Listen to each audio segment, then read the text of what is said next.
Hello everybody, a very happy International Ophthalmologist Day to all my fellow seniors and juniors. Today I would like to discuss about hypertension and the effect of hypertension on eye. Eye is a window to many of the diseases of our body. Hypertension and diabetes are one of the most common diseases which people suffer from in India as well as abroad. So, if we talk about hypertension, what is hypertension? Generally, a blood pressure above 140/90 is labeled as hypertension.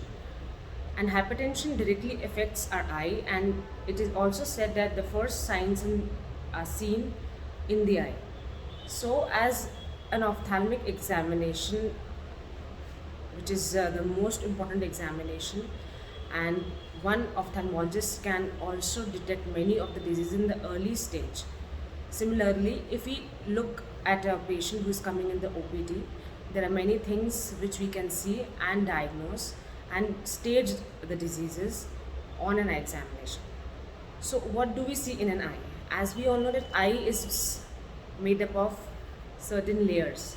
So, the first layer, which is the conjunctiva, in this we can see a subconjunctival hemorrhage, which is one of the signs of hypertension. So, if a patient comes with subconjunctival hemorrhage, you have to ask the patient about hypertension if he's on any previous medication, and if not, he should get tested and take the treatment accordingly.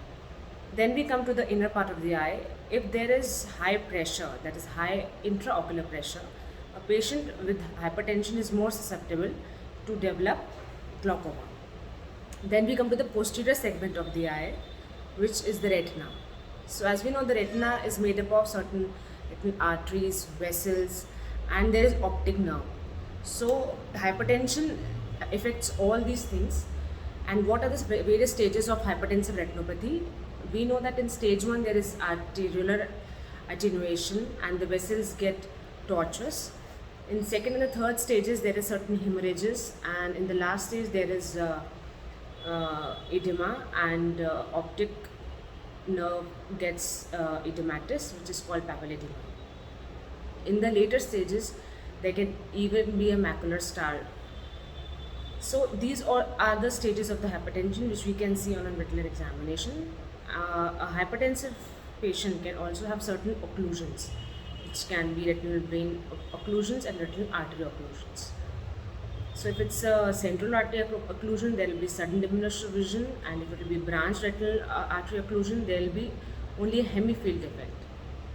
As you all know that hypertension affects both the arteries and the veins, but as the arteries are stronger than the veins, so the arteries put a pressure on the veins. That's why we get a sign known as the AV nicking on the retina in the hypertensive retinopathy. So these were the various stages of hypertensive retinopathy which have been staged in the Keith-Wegener classification and in the Shees classification.